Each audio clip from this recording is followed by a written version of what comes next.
Je suis pas concierge dans le centre d'achat parce que faut que je gagne ma vie. Je suis ici parce que j'ai le goût de jaser avec les gens. Il dit, j'ai travaillé dans les mines. Il me racontait un peu tout ce qu'il avait fait. Il dit, quand j'étais tanné, je m'en allais.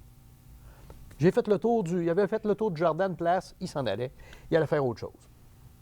Puis il dit, moi, depuis plusieurs matins, je passe ici, puis je te vois, puis tu as l'air malheureux. Puis il dit, t'as pas l'air heureux au magasin de musique. Puis il dit, qu'est-ce qui peut être pire que de revenir ici demain matin? Il dit rien, hein, parce qu'il dit, revenir ici à chaque matin, j'ai l'impression que c'est ton fardeau. Je dis, ben oui, c'est... Il avait détecté ça, lui. Il voyait, il avait sa vu grande ça. sagesse. Ouais. Ah ouais. Fait qu'il dit, à partir de là, si c'est ça qui est le pire dans ta vie, tout peut être mieux. Fait qu'il dit, libre à toi de t'en aller, puis de... Et ça, sincèrement, ça m'a rentré dans la tête, puis on dirait qu'il m'a donné des ailes. Et puis, en l'espace de quelques temps, ça n'a pas pris un an, là. J'ai donné ma démission, j'ai expliqué qu'il fallait que je trouve quelque chose, qu'est-ce que je devais faire de ma vie. J'avais un peu de sous de côté, et je suis parti. Je devais partir. Le pire, c'est que je devais partir bien longtemps. Moi, dans ma tête, je partais très longtemps. J'ai été parti 3 semaines. OK. J'ai pas été parti si longtemps que ça, là. En dedans d'un mois, mais je suis parti en auto. J'ai traversé l'Ouest canadien. J'ai traversé les États-Unis en auto. Et je roulais tout le temps. J'ai pas trouvé de travail. Je roulais. Et quand on part comme ça et qu'on sait pas où on va être le lendemain, il se passe quelque chose à l'intérieur. Il y a quelque chose qui fait que tu te connectes vraiment avec ta personne. Moi, je souhaite ça à tout le monde, peu importe l'âge. De peut-être partir ou je trouve que c'est une belle façon de faire une réflexion, de se déconnecter de la vie quotidienne qu'on a. De se remettre en contact avec, Ouais. avec nous-mêmes. Tous le fait comme ça. Oui. Il y en a qui vont faire Vipassana. Il y en a, il y a toutes Il y sortes en a de... qui vont aller dans mais, un monastère pendant 3 c'est ça. semaines. Ouais. Mais je trouve que de faire une pause sur la vie, parce que la vie va vite, la vie, on est bombardé d'informations, on sait comment que ça se passe aussi, puis on ne s'écoute plus. On écoute tout ce qui se passe autour, mais on ne s'écoute plus. Puis c'est là que je me suis écouté. J'ai commencé à écrire, tout bonnement. J'ai écrit une scène des vrais mâles. C'était pas le début du show, c'était une scène qui se passe à peu près au milieu du show, que moi me faisait rire. Je me suis levé à 4 heures du matin. Je me rappelle que je suis à Memphis, dans un hôtel qui porte le nom de King, parce que tout est soit Presley ou King dans ce coin-là. Je me lève à 4 heures et j'écris une scène des vrais mâles. Je reviens au Québec, puis je fais « OK, c'est ça que je vais faire ». Ma mère m'accueille chez elle et mon beau-père. Ils ont dit « Bon, qu'est-ce que tu vas faire? Tu reviens vite. » Je pense que je vais essayer d'écrire du théâtre. Je vais faire du théâtre. Et là, ma mère, je me rappelle de son visage. Ma mère n'a jamais voulu me décourager dans mes projets, mais je pense qu'elle s'en faisait pour son petit gars, son petit Marco. Ouais. Puis c'est sûr que là, j'ai commencé à écrire le show, mais j'ai dit, non, écoute, fais-moi confiance. J'ai commencé à écrire, il a fallu que je me retrouve à un travail. Je suis retourné travailler pour Éric, mais, chez Twist Lazare, mais là, c'était plus la même affaire. C'était pour le projet qui Ouais. s'en venait.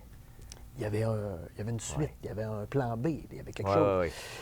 Et là, écrit le show, et je le fais lire à des gens que j'estimais. Et encore là, tu sais, des fois, les personnes qui ont lu le show me disent, c'est pas très bon. Et le show se retrouve dans un tiroir pendant 1 an. Fait que j'ai Tu dit, le fais lire à quelqu'un, puis il te décourage. Oui, quelqu'un en qui j'avais de l'estime. OK. Puis, bien, c'était sa vision. Il avait le droit de ne pas aimer ça. C'était parfait. C'était correct. Mais, encore une fois, je m'écoute pas, là. Je ne vais pas chercher d'autres points de vue. Je suis encore fragile dans cette découverte-là de personnel. Donc, ça se retrouve dans un tiroir. Mais quand j'ai commencé à écrire, c'est en même temps qu'il y a eu la tragédie des éboulements à Saint-Bernard. Donc, il y a quelqu'un du village, 1 an plus tard, qui est venu me voir, Martin Breton, qui me dit, Marco, on voudrait peut-être ramener un peu de bonne humeur dans la place. Puis, il savait que j'avais écrit un show. Il dit, je peux-tu le lire? Je me suis fait dire que c'était pas très bon. Il dit, laisse-moi en juger. C'est ça. Il part avec le texte, et puis ça prend 1 semaine. J'ai pas de nouvelles. Je suis un peu inquiet, mais en même temps, je me dis, il va me dire lui aussi que c'est pas très bon. Mais c'est pas ça. Il me dit, Marco, c'est moi qui je le contacte. Je dis, ouais, dis-moi si t'aimes pas ça. Non. Il dit, au contraire, il dit, là, je suis en train de regarder pour faire la distribution, parce qu'on va monter le show. Parce qu'il dit, écoute, on a du fun, on va le monter en janvier. Là, on est à un triste anniversaire, on est à l'automne. Ah, oui. Des événements, ils disent, on va attendre en janvier 99 pour monter le show, puis tu veux-tu faire de la mise en scène? Moi, j'ai jamais fait ça. Mais je dis oui. Parce que je dis, on m'ouvre la porte sur ce que j'ai envie de faire. Fait qu'on va plonger, puis on va voir ce que ça va C'est donner. ça. Ouais. D'incertitude. Ouais. Et là, en découle le succès qu'on Ouais. connaît Ce aujourd'hui. qui devait être 2 soirs. On devait faire 2 soirs à Saint-Bernard. C'est devenu 4 soirs. On s'est promené partout dans la région. Je me suis retrouvé dans une école après ça d'écriture à Québec. On s'est retrouvé au Capitole. Encore une fois, personne ne voulait acheter le show.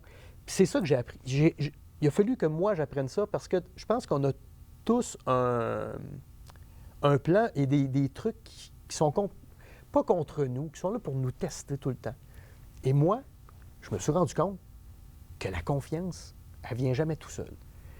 Souvent, j'ai essayé de vendre mes choses, ça ne fonctionne pas. Puis c'est comme si j'ai un test de vie. Mhm. De dire, tu y tiens-tu Tu y vraiment? crois-tu, toi? Est-ce que tu y Ah ouais. crois? Oui. Bien, c'est ça que ça a fait. Pour les vrais morts, on n'y croyait pas. Il y a des gens qu'on a approchés qui ne croyaient pas non plus à Québec, malgré le succès Beauceron. Bien, on a fait un théâtre-ton au Capitole et Jean Pilote est venu voir le show. Il aimait ça. Il nous a acheté dans l'été. Boum. Puis écoute, ça a tout Yes. le temps été comme ça. Ça n'a pas arrêté depuis ce temps. Marco, ça va vite. Il nous reste pas beaucoup de temps. C'est incroyable. je parle Puis t'as- beaucoup, hein? Non, puis tu as J'ai plein tellement de d'affaires le fun. Moi, on est assis ici à Sainte-Marie, dans la salle de cinéma. Et je sais, pour avoir eu une bonne discussion avec toi un soir, à un Ouais. moment donné, que tu m'as parlé d'une histoire exceptionnelle. Écoute, faut la concentrer, la condenser, mais je veux que tu nous dises, tu as rencontré un homme qui était le propriétaire de la salle de cinéma, puis je te laisse partir là-dessus. Ouais. Raconte-moi cette histoire-là parce qu'elle est vraiment wow. Marcel, et c'est le contact. Tantôt, je t'ai parlé de M. Simoneau, qui, par rapport à un décès, m'a amené quelque chose. Des éboulements, c'est une tragédie qui m'a fait naître en quelque part. Je ne sais pas pourquoi, j'ai vraiment un lien avec mort et naissance. Une naissance d'un projet, oui. Et Marcel, qui était ici propriétaire à l'époque, on avait des discussions de cinéma régulièrement. On est devenus amis dans une période où lui a appris qu'il allait décéder, qu'il avait un cancer. Et on a créé des liens. Il savait que j'aimais énormément le cinéma. Je mangeais du cinéma, j'étais toujours ici. D'ailleurs, moi, je m'amuse à dire que la salle numéro 1, le siège numéro 6, la journée où je serai disparu, soyez-vous pas là, c'est ma place. C'est ça. Je vais venir voir des films, je vais continuer à venir au cinéma. Mais se sachant malade, il avait commencé à faire des chroniques à la radio. Il dit, veux-tu me remplacer? Pour ceux qui se souviennent à l'époque, moi, j'avais de la misère à parler, j'avais de la misère à m'exprimer. Je pars vraiment de très loin, sincèrement, et je travaille toujours parce que c'est pas un naturel chez moi de faire ça. Mais il m'a ouvert cet univers-là, puis je continue de faire de la radio depuis 18 ans. Et Marcel, même au théâtre, parce que tout est découlé, ça a aidé pour le théâtre, ça a aidé pour plein de choses. C'est à cause de la radio qu'à un moment donné, je me suis retrouvé à jouer aussi. Parce que ça m'a donné la confiance de m'exprimer aussi aux gens. Le petit gars gêné, très réservé. Moi, j'étais seul. À l'école, j'étais souvent tout seul. Je faisais pas pitié, mais j'étais un peu T'étais timide. différent. J'étais dans ma T'étais bulle. différent J'étais dans aussi. ma bulle. Ouais. Mais tout ça, ça m'a ouvert sur un monde. Et des gens comme Marcel, je leur dis merci encore souvent. Au théâtre, souvent, avant de jouer, avant d'entrer sur scène, il y a des gens comme ça, il y a quelques personnes que je Il remercie. t'a donné cette opportunité-là. Ouais.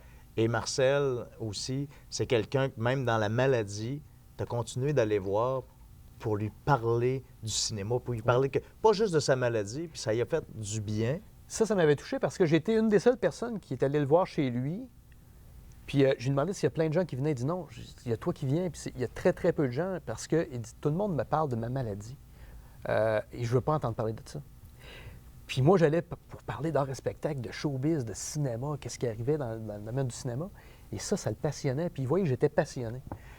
Puis je sais pas, encore une fois, c'est ça, c'est cette relation-là entre la mort et la vie. Puis quand je te disais que j'arrive dans le haut de la pyramide et j'ai l'impression que je commence à... Je sens pas ma mort venir, c'est pas ça. Non, mais Mais je commence à passer le flambeau. Depuis un an, je travaille avec des jeunes comédiens, puis je pense à ces gens-là, puis je me dis, OK, c'est ça aussi qu'il faut faire. Puis c'est ça, la vie. c'est un c'est passage.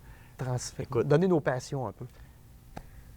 On est rendu à la fin de l'entrevue. Puis comme je dis, il y a tellement encore de choses que j'aurais aimé ça, jaser avec toi, mais on va justement y arriver à la fin. Aujourd'hui, là, Marco, tu es établi, il y a plein de projets qui s'en viennent. Il y aura un jour où on sera revenu au bas de la montagne, de l'autre versant. Ce sera cette dernière journée-là. Qu'est-ce que tu aimerais que les gens racontent? Quelle est la légende que tu aimerais que les gens racontent sur Marco Côté pour dire, ah, ma vie, là, s'il raconte ça de moi, j'aurais réussi, j'aurais fait quelque chose. C'est quoi? C'est spécial, hein?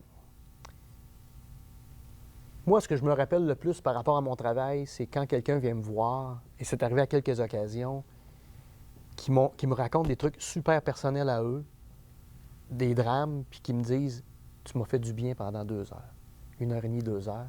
Tu m'as fait rire, tu m'as fait oublier les difficultés de la vie. » Puis sincèrement, là, au-delà de tout ce qu'on peut avoir, ça, ça vaut 1 million. OK. Si les gens se souviennent de moi en disant « Ce gars-là m'a déjà fait rire, il m'a déjà... » Diverti. 2 heures. Il m'a donné 2 heures de bonheur. Ouais. Puis C'est ça. ma blonde, elle s'amuse avec ça parce que tout le temps, moi, j'aimerais ça, le monde m'appelle Monsieur Bonheur. Mais je trouve ça drôle, mais c'est ça. Avoir le pouvoir de rendre les gens heureux, c'est vraiment ça. Oui, c'est ça. C'est ça. Pour moi, c'est ça la vie. Merci, mon légendaire Marco. Merci à toi. Un grand Merci plaisir. beaucoup. Merci pour tout. Merci. Hein? Wow! Un gars qui nous a livré ses tripes, un gars qui a été chercher ses émotions pour nous dire comment c'est important de la vivre, sa légende.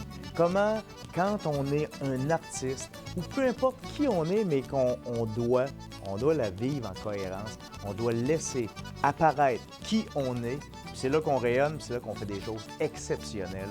J'espère que vous, ça vous inspire aujourd'hui à la vivre votre légende, à poser les actions pour aller vers votre légende personnelle pour attirer le bonheur.